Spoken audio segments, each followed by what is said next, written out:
So as you know, we were on the front lines in Staten Island for over a year covering the organizing effort that ended up being the historic victory of Amazon Labor Union, becoming the first unionized Amazon. You might be wondering what the hell happened since then. I'm not seeing other warehouses organizing. I'm not seeing other warehouses winning. Well, they are organizing, and Amazon is trying to squash them like little bugs. Joining me now are the brave folks over at Amazon in Kentucky. You guys are at the Amazon Air Hub in KCVG, and you have been organizing, and you are having success, so much so that Amazon is bringing in the stormtroopers, and that would be the union busting consultants that pull you out of work, give you lecture you on the birds and the bees, in many cases threaten you. So we're going to get into some of those union busting consultants. But first off, tell the audience, because the mainstream media is not covering you, when did you start your organizing campaign? How big is your location? What the hell is an air hub? And give people kind of the fundamentals of when this started. Yeah, sure. So we launched our campaign in earnest 1 year ago, back in November of last year. We are organizing on the demands of $30 an hour, 180 hours of paid time off, and union representation in the ever-increasing disciplinary hearings that they're having out at the Air Hub. The site's about a little under 4,000 workers, and it's Amazon's largest Air Hub in the Air network. So an Air Hub, just to lay that out, it's a freight facility, right? So Amazon planes come in, we unload them on the ramp. Packages go into the sort building. Amazon workers handle all that material. Packages go back out, and we're the ones who load that material, handle all of their goods, for their 2-day and 1-day shipping. Gotcha.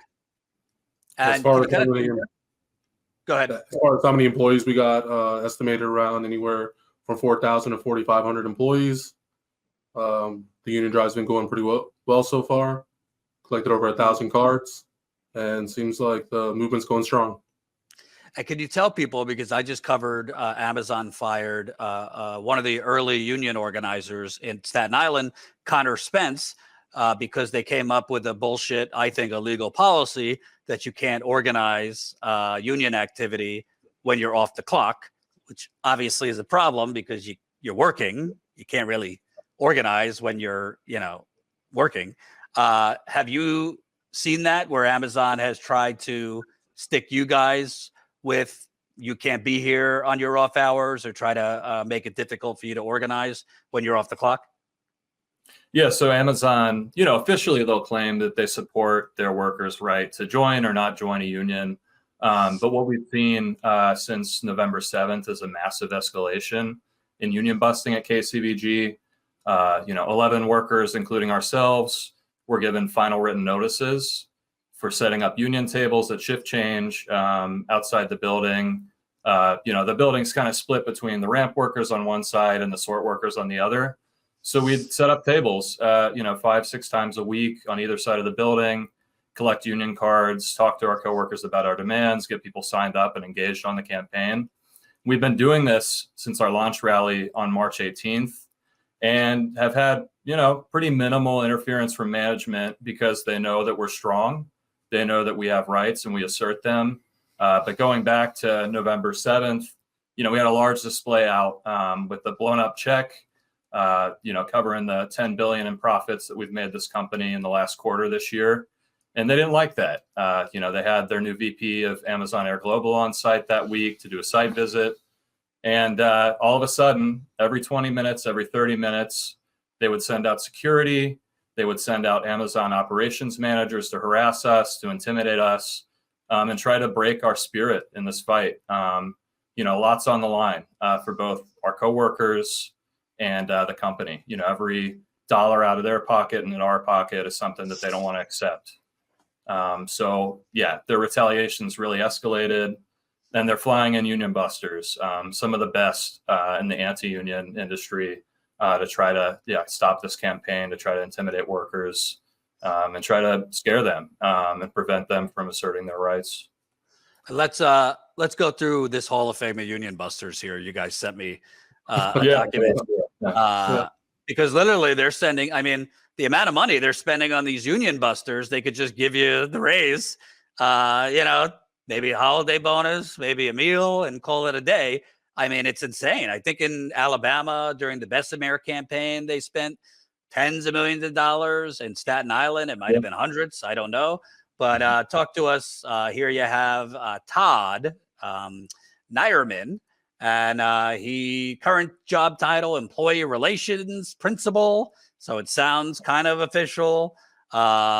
He used to work, a former attorney at Littler Mendelsohn, world's largest employer side law firm. So union buster. Quote from Littler Mendelsohn founder: "Our clients pay a lot of money. If they want aggressiveness, they are entitled to it." And he, employer relations principal, brought in to consult on union avoidance. He has defended Amazon since 2012. Got a nearly $1 million house in Indiana. Boy, that looks like a mansion in Indiana. So let's start with him. What are these guys presented to you as they like work for Amazon, or it's told to you that they're from outside? How do they approach you? Tell us your engagement with them. You say a little bit to start. Yeah, they do present themselves as like tier 7, which is like kind of management. They wear a red vest. Red vest means that you're part of management. They are part of Amazon, from what we know, contracted by Amazon to break up the union here. Like you said, they'd rather spend the money on these union busters and instead of giving us the raise that we deserve or the benefits that we're looking for. It just shows that, they don't want to lose their power and they're scared of where we're at in our campaign. Yeah, and I think, we've not just stood by while they're union busting. We had a march on the boss the other week, our second in the last couple of weeks, to demand that they stop their union busting. And, we marched on the main offices where the GM and the AGM have their offices there. And, we were confronted by Todd and another gentleman named Brian Kurtz.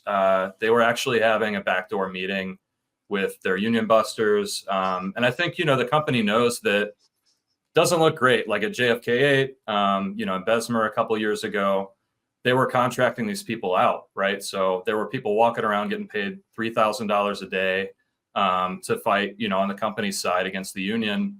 And so what they're doing now with these consultants is they're hiring them in. A few of these people, Brian, Todd, and others, very recently started working for this company, not to load a plane, unload a plane, not to work on the line, but to aggressively try and stop this campaign. So they can say that they're Amazon employees, but if you take one look at these people's history and their past, they're heavy hitters. I mean, Amazon, they're like assembling like the Avengers team of union busting or something here. It's pretty shocking, really. And you have about 4,000 workers there. Obviously, it's Kentucky. Who knows? I mean, you could have conservatives, liberals, people who don't give a shit. But all in common, people are working paycheck to paycheck. People don't want to lose their jobs, and not everyone is as educated on their rights. So have you found that some of their tactics, because we know the union busting consultants like them like to say, well, if a union passes here, we might have to cut wages, or we might have to, cut staff. We can't afford it. Has that worked with some of the workers you're speaking to, or most of the workers you're speaking with kind of recognize that they're kind of the stormtroopers of Amazon? Yeah. So it's no secret that Amazon built this air hub in Kentucky, specifically Northern Kentucky, because it's such a low union density area. So a lot of people have not had any experience with the union. And the experience that they have had was with the company like Kroger, which has a business union representing them. And so for a couple people, sure, it might work. But for a lot of the people that we've spoken to who know us personally, they know what we're all about, and they can see through the lies that management is spreading. Gotcha. Yeah, recently there's been a lot of meetings throughout Amazon that they've been having as far as the union busting meetings, and they see right through it. They see that they're hiring in these people. They see that they're spending the money on union busing instead of what they could be giving us. And people are just tired of it. They're seeing the truth, and Amazon's running away from what they can do. Yeah, and I think, I mean, even deeper than the wages for Amazon, it's about power and control. And I think, you know, whether somebody's liberal or conservative, Republican, Democrat, or whatever, they see that. You know, I mean, we've got, you know, people involved in the campaign at work from all kinds of political persuasions, backgrounds. And I think, you know, what we'd be really clear on in this campaign is that we're workers. We're the ones that build, you know, all the wealth and value in this company. And, you know, it's going to take a strike to bring Amazon to the table. It's going to take worker action. It's going to take fighting back against their retaliation to do that. And I think, you know, for a lot of people, they see that and they recognize that it doesn't matter what their political, you know, affiliation is. Let me ask you about that, because obviously you're not in Staten Island, but I'm sure you're aware there's kind of been a division. You had the Amazon labor union, Christian Smalls, you know, infamously was fired at the beginning of COVID for trying to organize. A lot of the original workers there who organized with him have kind of branched off to their own.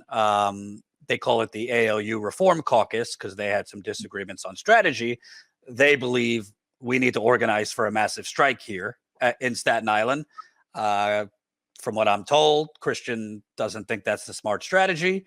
But the proof's in the pudding. I mean, they won the union almost 2 years ago. So April 2022, Amazon still not recognizing them as a you know, elected union and won't come to the bargaining table, which obviously, you know, I don't want to say deflates, but it's not great for other locations trying to unionize if you can't, you know, get that first contract and see, you know, have that settled there. Have you been in collaboration with ALU, the Staten Island founded union? And is there any thoughts on maybe going on strike yourself? Yeah, I mean, I think, you know, ALU shocked the world when they won their election at JFK in Staten Island last year. And that's something that inspired, you know, hundreds of coworkers at KCVG, you know, thousands of workers around the country, around the world. And, you know, it took an independent union started by Amazon workers to finally crack open this company and begin organizing on a larger scale. And I think for us, I mean, it's really simple. We want to build the strongest union for Amazon workers possible.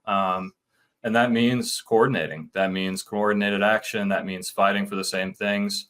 You know, if they don't get a contract at JFK and Staten Island, yeah, that's bad for everybody in the movement. It's bad for the entire labor movement. And I think, you know, we got to take this all hands on deck approach.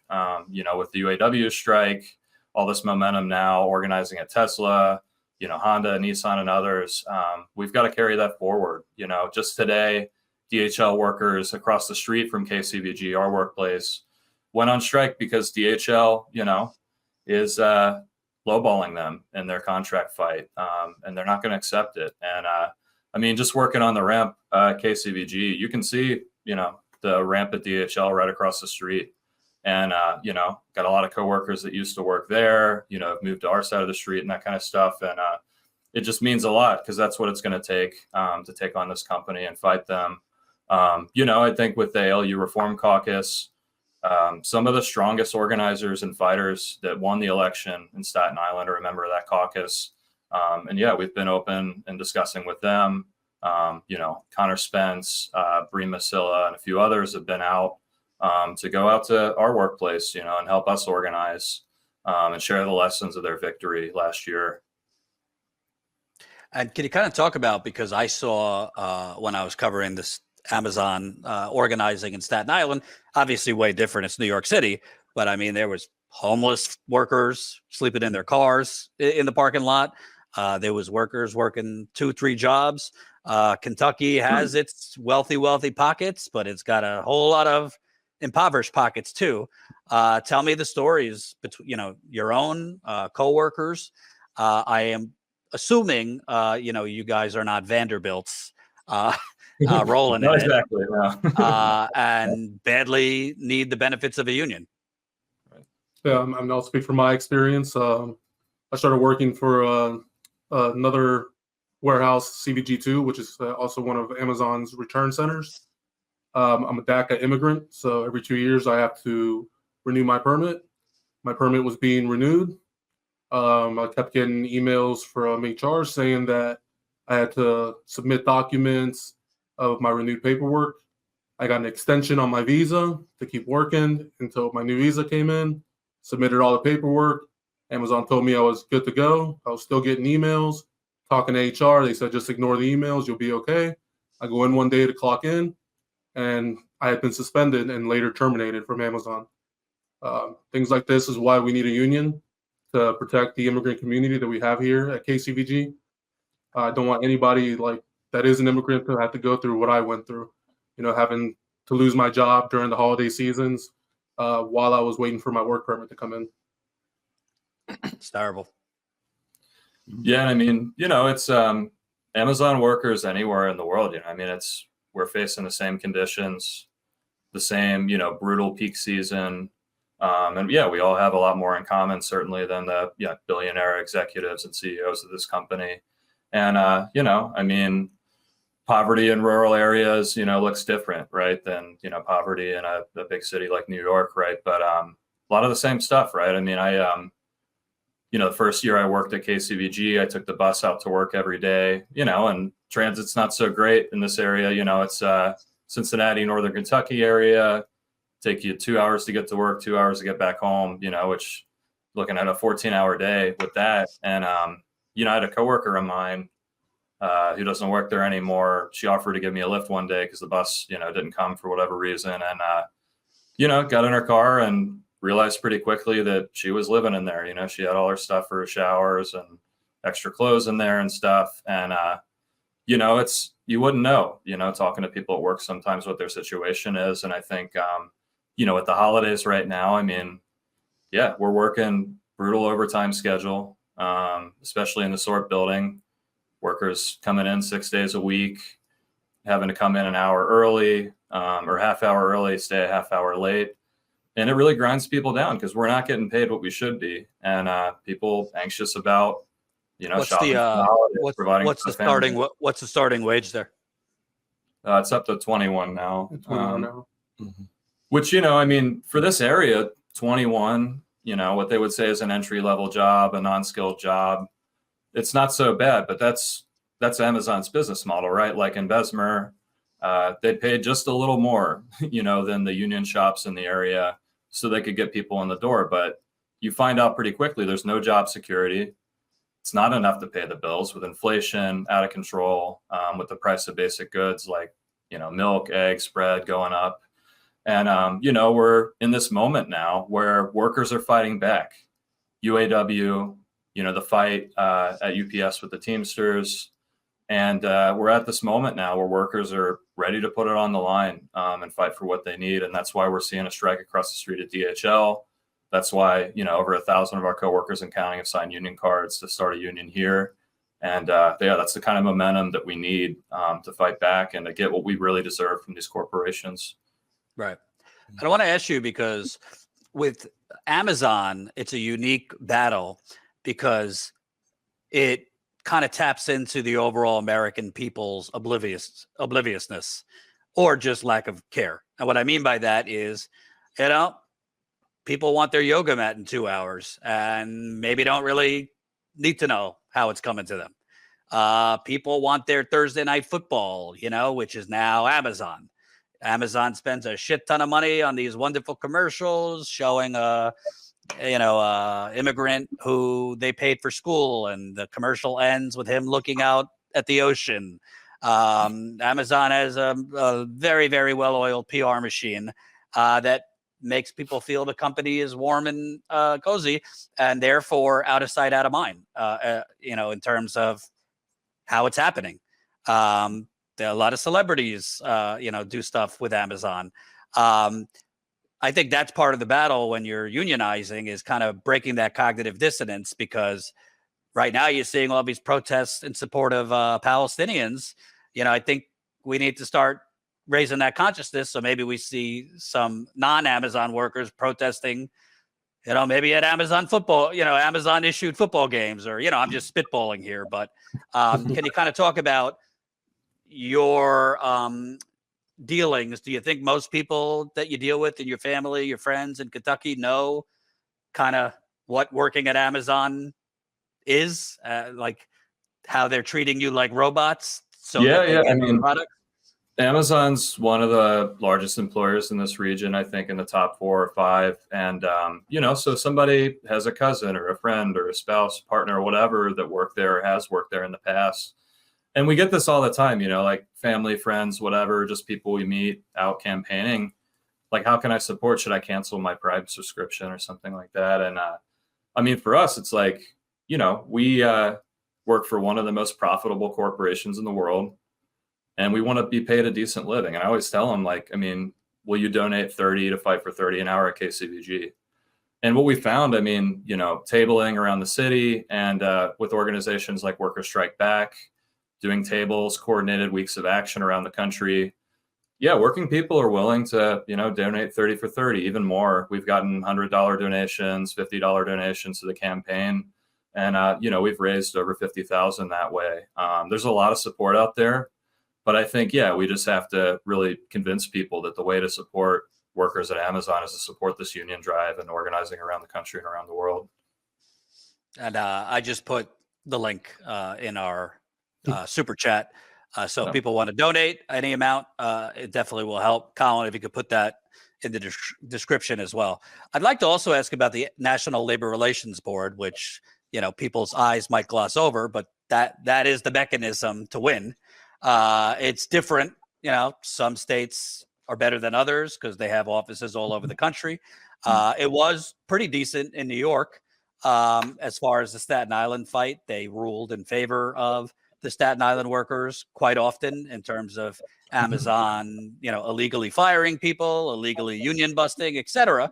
But that doesn't mean the NLRB is so strong everywhere. Not to get you in trouble with the NLRB, but what has been your dealings? Have you filed unfair labor practices with the NLRB? Are they responsive? In fairness to the NLRB, they are pretty understaffed for the amount of increased unionization efforts that is going on. Congress has not really funded them the way they should be funded. But have you found that if Amazon is union busting, NLRB has been responsive if you have filed with them? So a lot of our unfair labor practice charges have taken a little while to come to fruition. There was one that we filed back in May in regards to being targeted for reporting on some bed bugs that were found in some of the crew vans that we're only just now filing affidavits for. But in regards to the union busting, I just want to stop you for a second. This is a $1 trillion company, and they got bed bugs in their vans. Let that sink in. Yeah, $1 trillion company with bed bugs in the delivery vans, you're saying?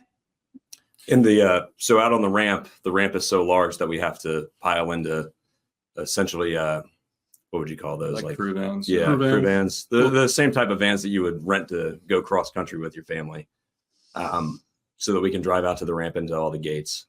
And for a little while there, especially in the summer, they get infested. Usually about once every 2 weeks, we get a van that has bed bugs. Managers like calling in the exterminators there, doing anything? They call in a dog to sniff around. Yeah, that's about it. Yeah. To confirm the bed bugs? Yeah. But I don't trust that dog. I'm going to be honest. There's the one then you're bringing the bed bugs home, waiting the heat to kill it. Oh, that's right. Yeah, the heat will kill it. Yeah, it's It's a bit like the sunlight killing the COVID or something, but yeah. Okay, sorry. So you filed with NLRB, and that still hasn't been responded to?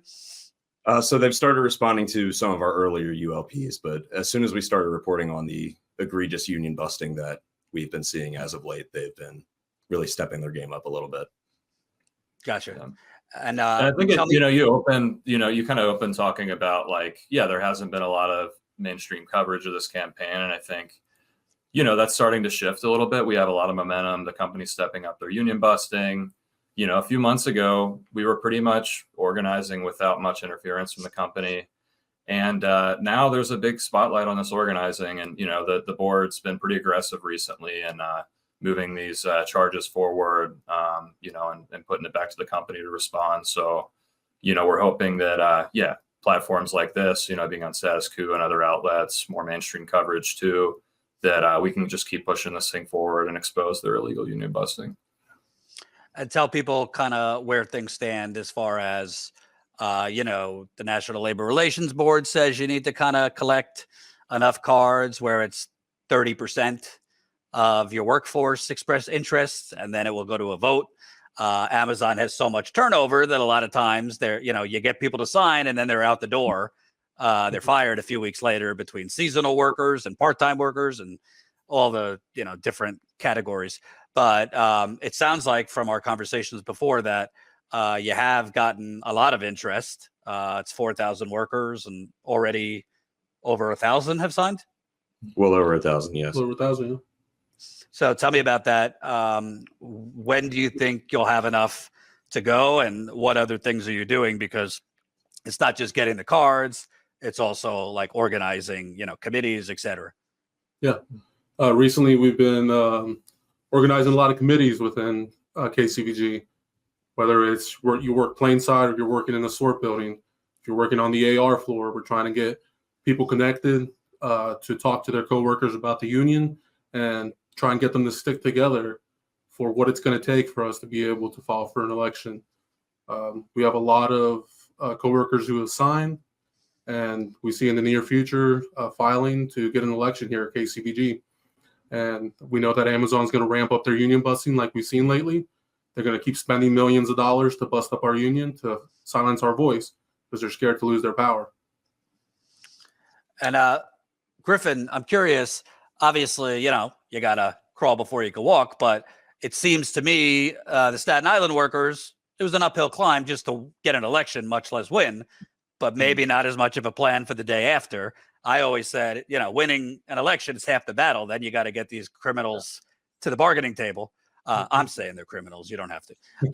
But what does it matter if you win if there's no Right. plan to force them to the bargaining table? So let's say you get an election, you think you have a good shot. You can't take your foot off the gas, obviously, after. So have you guys kind of thought about that? And what would be the plan after? Trying to organize a strike, other mechanisms? Yeah, I mean, I think there's been just in the labor movement in general, in the last couple of years, over reliance on the board to adjudicate these things. And, I mean, like you're saying, I mean, it's just the first step, to get enough cards signed, to have an election. And I think that's why, we have such a sharp focus on building out our committees, getting committees together, every department, every shift, night shift, day shift, swing shift, all of this to get organized, even just to take simple actions. Like, we've had these buttons that we've been wearing for the last couple of weeks now to call out their union busting at KCVG, to name names. I mean, these union busters that they're flying in, that they recently hired in as Amazon employees, are the real deal. These are some of the highest paid union busters in the world. They've got a huge rap sheet, a lot of families, a lot of workers, left behind, that they defeated in their anti-union campaigns. And I think, having that kind of momentum, it's got to be sustained. And I think just from the very beginning, I mean, it's clear to us that this company is not going to come to the bargaining table without a strike. That's absolutely essential. And I think every step of the way, we talked to our coworkers about that. And now, with the strike at DHL, they're seeing it in real time, right? DHL, there were some illusions, I think, and they're a German company. Look at union density in Germany, and they'll play nice and they'll come to the table. There's a neutrality agreement between the union and the company. And, we've been really clear-eyed about what we have to do. And, now a few months later, after they won their election, the company's not bargaining in good faith, and workers have to go on strike and use their power to withhold their labor to try to win these concessions, to try to get a fair contract. And that's what it's going to take at Amazon. It's what it's going to take at JFK 8. It's what it's going to take out here to bring this company to the table. And obviously it's a different story because UAW is, been established for decades. But besides being inspired by that strike, which obviously it's not a perfect deal, but certainly better than they've gotten over the last 20 years. Did you learn any lessons from that? Because what I like is typically after elections where like a worker type candidate wins, people take their foot off the gas. After an election victory or a contract victory for unions, people go to sleep till the next contract is up, but they're putting their foot on the gas. They're already organizing in Chattanooga, these Volkswagen workers to join UAW. They're trying to organize other non-union auto plants. So they're trying to build like a larger nonstop organizing campaign. And I also like that it seems they're trying to collaborate with other unions, the flight attendants. They're trying to line up the expiration of their deal with other unions so that maybe different industries could go on strike at the same time.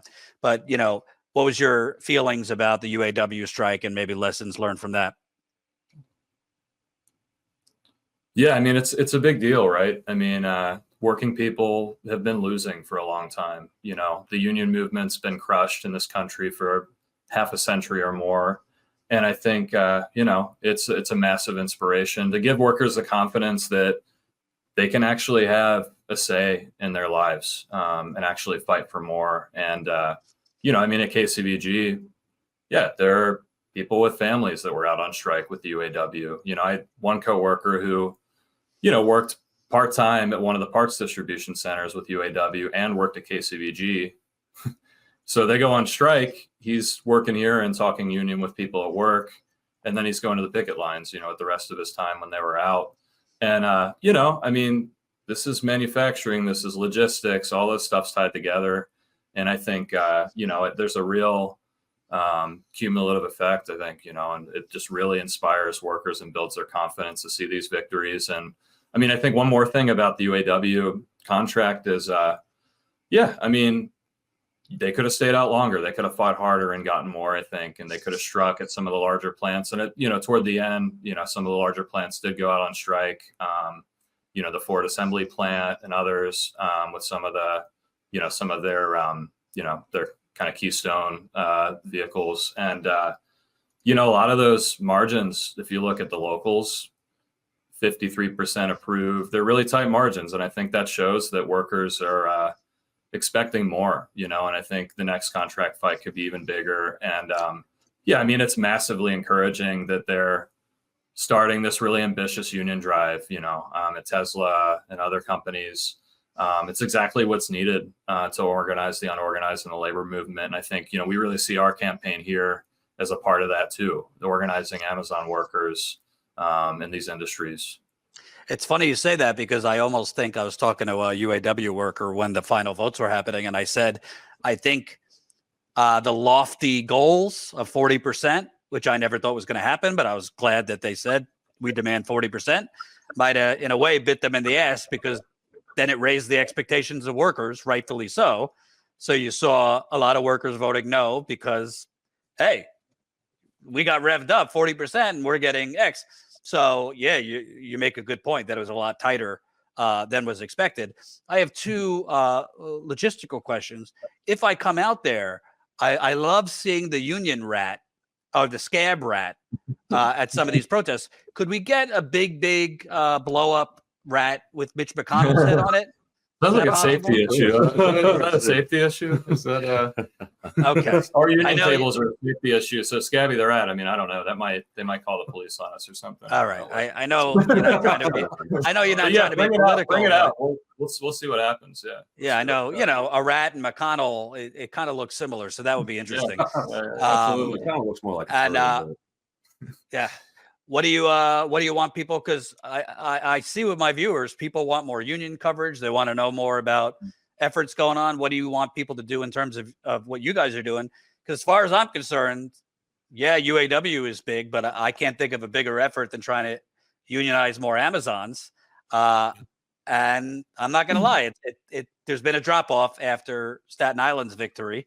I'll let people think for themselves, who dropped the ball there. But at the end of the day, other than North Carolina, who I know is organizing, and a couple others that are thinking about it, you're the only ones right now making progress that I know of. So what are you asking people to do? Is it donations you need, volunteers, people spreading, raising consciousness that your campaign is going on? Yeah, I'd say all of the above. we definitely need contributions to our donation. We are grassroots funded, so it's not like any of us are, getting paid to do this or anything. We're all taking our time. We definitely need more of our fellow coworkers and community members to step up and, stand up to Amazon. They're one of the nation's largest employers, and the way they've been treating their employees just needs to stop. Yeah, and I think on top of that too, I mean, yeah, we've collected a lot of individual contributions from workers at our tables in the community and stuff like that. But if you're a union member and you're watching this, talk to your local. Like, we have model resolutions on our website. We've had a lot of workers, pass these resolutions within their locals to donate, anywhere between $500 to a couple thousand, and we've had a lot of support from the local labor movement and, union locals all over the country, Minneapolis, Seattle, Chicago, and others, to contribute to this fight. And I think, that's what it's going to take. I mean, it's a slogan in the labor movement, right? Like, an injury to one is an injury to all. And I think this is the time to make that concrete. This is the time for us to really stand with each other and support organizing efforts like ours and other companies in the U.S. Absolutely. And I'm putting your website up right now. So, Colin, if we could put that in the description too for people. So definitely go to their website so you could learn more about the campaign. You could, enter your information there, ways to donate, ways to get involved. I'll say, listen, you're up against 10 Goliaths. Amazon is, I think of, I don't know if you guys ever watch Good Burger. With Good Burger, and there's Mondo Burger across the street. Amazon is Mondo Burger. It is a villainous company. I'm not saying the workers are villains, but this is a company that, no exaggeration, treats its workers like robots. And if they could, I think they would just replace the workers with robots, which might be their plan down the road. So it's going to take more than the workers. It's going to take people outside supporting the workers. But I do think we need to get, Amazon, the union organizing at Amazon back into the public consciousness. Tough during an election year, but, we'll do our best. You guys have my number. So, keep me in the loop. Whatever they're doing to union bust, any news, we'll report it. Yeah, absolutely. Yeah. Thanks for having us on. Appreciate it for having us on. Thank you so much. Absolutely. Take care, guys.